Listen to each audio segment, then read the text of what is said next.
안녕하세요. 홀덤닥터 제이입니다.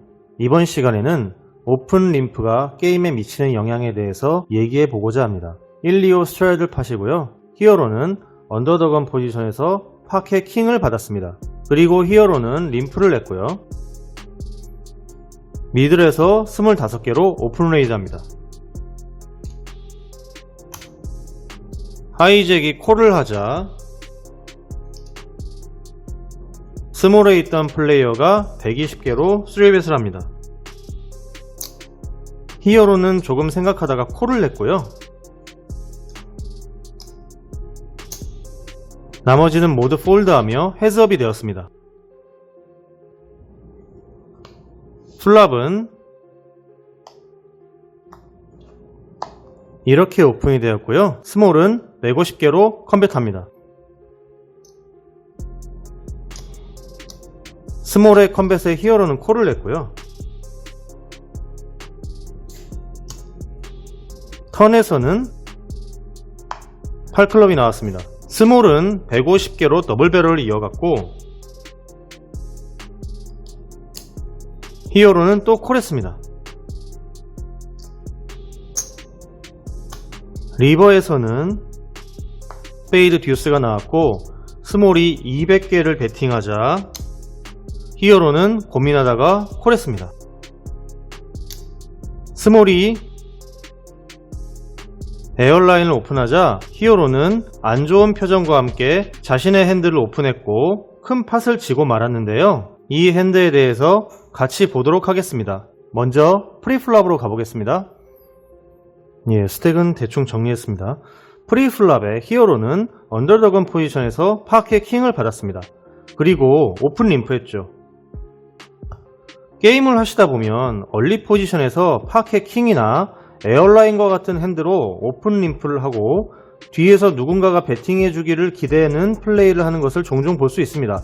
보통 이런 경우에는 누군가 배팅을 하고 몇몇이 콜을 하며 자기 순서가 되었을 때 림프 레이즈를 크게 가져감으로써 데드머니를 취하거나 헤즈업 승부로 이어지는 경우가 대부분입니다. 그런데 이번 핸드는 진행 과정이 조금 다른데요. 히어로가 림프를 한 이유는 방금 설명한 것처럼 림프 레이즈를 하기 위해서였을 겁니다. 그런데 생각지도 못하게 스몰에서 이렇게 120개로 3벳을 하니까 림프 레이즈 4벳을 하기가 겁이 났는지 콜을 한 것으로 보여집니다. 혹은 스몰 블라인드 핸드가 이런 파켓 잭이나 이런 파켓 퀸 혹은 빅슬립과 같은 에이스 킹이기를 바라며 트랩을 팔 목적으로 콜을 했을 수도 있습니다. 저는 어디까지나 이런 이유로 그렇게 했을 것이다 라고 추측할 뿐 히어로가 왜 이렇게 했는지에 대해서는 히어로 본인만이 알고 있겠죠. 어쨌든 히어로가 콜을 하면서 헤즈업이 되었는데요. 플랍이 이렇게 나왔습니다. 여기서 스몰이 이제 컴뱃을 했고 히어로가 콜, 턴 카드가 나오고 스몰이 더블 배럴, 히어로가 콜, 리버까지 이런 액션이 이어졌습니다. 그런데 프리플랍에 120개를 베팅하면서 데드머니까지 포함하면 팟이 약 300개입니다. 그런데 플랍에 오픈되고 하프 사이즈 베팅을 했어요. 프리플랍의 액션을 크게 가져갔기에 에이스 킹과 같은 핸드로 플랍을 미스했더라도 베팅을 해야 하는 상황이므로 스몰의 핸드가 아직까지 뭐라고 단정하기는 어려운 상황입니다. 그렇죠? 이렇게 블라인드 처리하고 프리플랍에 120개로 3벳, 플랍에 이렇게 나왔을 때 플랍을 미스했다 하더라도 강한 액션을 줬기 때문에 당연히 오버페어를 주장하며 배팅을 해야 됩니다. 그런데 턴에서 이렇게 나오면서 600개의 팟에서 150개를 배팅했어요.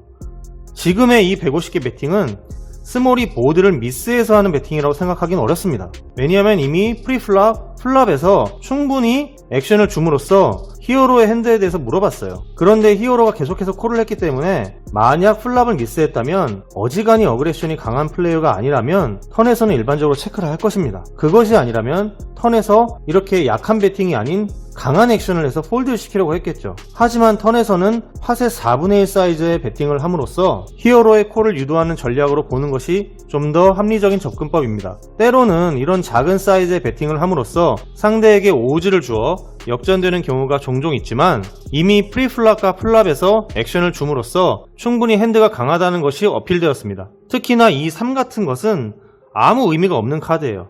히어로가 콜을 하면서 팟이 1000개가 되었는데 리버에서 스페이드 듀스가 나오면서 스몰은 트리플 배럴을 아주 약하게 합니다. 이번에는 팟의 5분의 1 사이즈로 배팅을 해요. 히어로는 너무 약한 배팅에 어쩔 수 없이 크라잉 콜을 하게 되는데요. 이것이 크라잉 콜이 될 수밖에 없는 이유가 있습니다. 이번 핸드에서는 멀티웨이가 형성되려고 했던 상황으로 이런 상황에서 스몰이 3벳을 할 수 있는 핸드 레인지는 팟앤류는 잭잭부터 에어라인까지 있을 것이며 브로드웨이 카드류는 에이스 킹이나 에이스 퀸을 예로 들 수 있습니다. 우선 팟앤류에 대해서 얘기를 해볼까요? 첫 번째, 스몰의 핸드가 이런 파켓 잭인 경우입니다. 만약 스몰이 파켓 잭으로 어그레션을 엄청 줬다고 한다면 플랍과 턴까지 2번 정도는 히어로를 압박할 수 있습니다. 하지만 이렇게 2번이나 확인을 했는데 상대가 계속해서 콜을 한다면 리버에서 약한 트리플 배럴을 날리는 경우는 거의 없을 거예요. 만약 이렇게 플레이를 한 사람이라면 상대에게 칩을 갖다 바치는 피쉬겠죠. 가능성이 희박하지만 파켓 잭을 들었다면 턴과 리버에서 약한 배팅이 아니라 오히려 강한 푸시를 했을 것이고 상대의 폴드 어커티를 고려한 플레이가 좀 더 효율적입니다. 그러나 지금과 같은 상황에서 파켓 잭이 나오기는 상당히 어려운 상황이라고 보여집니다. 두 번째는 스몰 핸드가 파켓 퀸인 경우입니다. 플랍의 탑셋을 가졌지만 120개의 3벳을 언더더건에서 림프콜한 히어로의 핸들을 굉장히 높게 잡고 계속해서 액션을 이어갈 수 있습니다. 그렇죠? 프리플랍의 림프 후에 120개나 되는 레이즈를 콜드콜했어요. 상당히 강한 핸드가 아니고서는 이런 레이즈에 콜을 하긴 어려울 것입니다. 그런데 퀸 하이 플랍에서 스몰의 배팅에 히어로가 콜을 한다면 히어로의 핸들을 에이스 퀸이나 킹 혹은 최소 아무리 못해도 킹 퀸과 같은 핸드로 읽어줄 수 있기 때문이죠. 물론 여기서 킹 퀸과 같은 핸드는 사실 레인지에 포함시키기가 어려운데 굉장히 루즈한 핸드로 플레이하는 사람들은 이런 경우도 종종 있습니다. 간혹 플랍의 탑셋을 가진 플레이어들이 책 콜 혹은 책 레이즈를 하는 경향이 있는데 이런 플레이가 필요할 때도 있지만 일반적으로는 이런 편법보다는 계속해서 배슬을 하는 것이 좀 더 맥시마이징 하는 데 도움이 됩니다. 어쨌든 파켓 퀸은 3벳을 할 수 있는 강한 핸드로 충분히 나올 수 있습니다. 세 번째, 스몰의 핸드가 이런 킹스인 경우입니다. 굉장히 드물지만 둘이 같이 킹스를 가질 수 있습니다. 저도 실제로 이런 경험이 몇 번 있으며 어그레션이 강한 사람이 팟을 취했던 기억이 납니다. 이런 경우는 찹이겠죠. 네 번째, 지금처럼 스몰 핸드가 에어라인인 경우입니다. 이건 뭐 히어로가 지고 있는 상황이기 때문에 특별히 리뷰할 것이 없습니다. 이처럼 히어로가 스몰을 이기려면 파켓류에서는 파켓 잭이나 조금 심하게 루즈하다 싶으면 파켓 10 정도밖에 없습니다. 3벳을 할 수 있는 파켓류의 콤보는 맥스로 읽어줘도 잭잭 1010이며 지는 핸드류는 QQAA입니다. 얼핏 보면 콤보 수가 동일해 보이지만 보드의 상황과 리버까지 트리플 배럴을 한 스몰의 액션을 생각한다면 잭잭과 1010은 나오기 어렵다고 느껴지네요. 그럼 이번에는 브로드웨이 카드류를 보겠습니다. 첫 번째, 스몰의 핸드가 에이스 킹인 경우입니다. 지금과 같이 이런 카드를 가졌다면 파켓 잭이 2번 정도 이제 약한 더블 배럴을 할 수 있을 정도의 어그레션을 줄 수 있을 것입니다. 하지만 리버까지 액션을 주기는 어렵다고 봐요. 왜냐면 이렇게 맞지 않았기 때문에. 그리고 리버에서도 200개의 배팅을 했죠.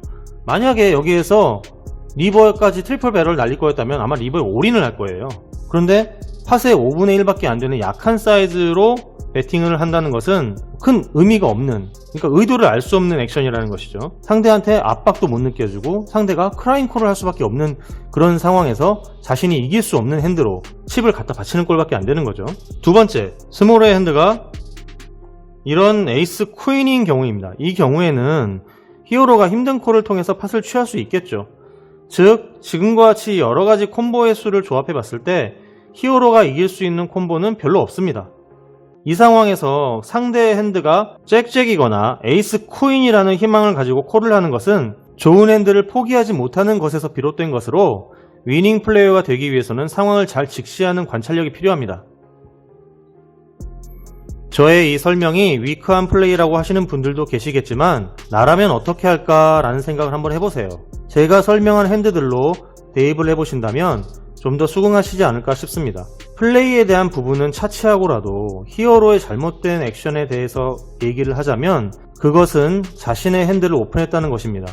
스몰에게 졌으니 그냥 덮으면 되는데 핸들을 굳이 오픈한 것은 상대에게 정보를 제공할 뿐 본인에게는 전혀 도움이 되지 않는 행동입니다. 이런 정보가 다음 게임에 영향을 미치게 되고 익스플로잇 당하는 상황을 초래할 수 있습니다. 사실 이번 핸드 히스토리는 에어라인과 파케 킹이 만난 쿨러의 상황입니다. 피하기 어려워요. 하지만 히어로가 언더더건에서 오픈 레이즈를 했고 미들이 콜, 하이잭이 콜, 이때 스몰에서 당연히 3벳을 할 것이고 히어로는 4벳으로 응수를 하겠죠. 만약 여기서 스몰이 5벳을 한다면 히어로는 아쉽지만 팟을 포기할 수도 있을 것입니다. 왜? 일반적으로 4벳, 5벳은 핸드 레인지가 거의 에어라인, 파케 킹으로 압축됩니다. 그러나 스몰이 히어로의 4벳에 콜을 하고 플랍 오픈 후에 책 레이즈를 한다면 히어로는 더 큰 데미지를 입을 수도 있습니다. 그렇기 때문에 정상적인 운영을 했다 하더라도 손실을 피하기는 어렵습니다. 그러나 이런 오픈 림프의 플레이가 데드머니를 취하는 데에는 효율적일지 모르나 이렇게 상황이 엮이게 되면 일반적인 패턴의 플레이보다 훨씬 더 큰 데미지를 초래합니다. 몇 번 말씀드리지만 이 상황은 분명히 쿨러입니다. 하지만 히어로는 스몰의 액션에 파케 킹과 같은 핸들을 들고 자신 없는 모습으로 처음부터 끝까지 질질 끌려갔습니다. 차라리 프리플랍에 강한 액션을 했더라면 하필 에어라인이냐 하면서 안타까운 상황이지만 인정하고 다음 핸들을 더 잘 플레이하려고 심기일전했을 수도 있지만 핸드 랭킹 2위의 핸들을 들고 이렇게 과정과 결과가 이어진다면 비참한 기분과 동시에 계속 머릿속에 맴돌지도 모를 일이죠. 보는 사람에 따라 다양한 의견이 나올 수 있는 핸드 히스토리인데요. 낮은 블라인드에서는 얼리 포지션에서 하이 파켓을 가졌을 때 오픈 림프하는 경우가 은근히 많습니다. 나름의 이유는 있겠지만 이런 액션이 가지는 양날의 검에 대해서 리뷰해 보았습니다. 여러분들이 오픈 림프를 할 때에는 이런 상황이 발생할 수도 있음을 항상 염두에 두시고 플레이를 하셨으면 좋겠습니다. 이번 핸드 리뷰는 여기에서 마치겠습니다. 시청해주신 여러분 감사합니다.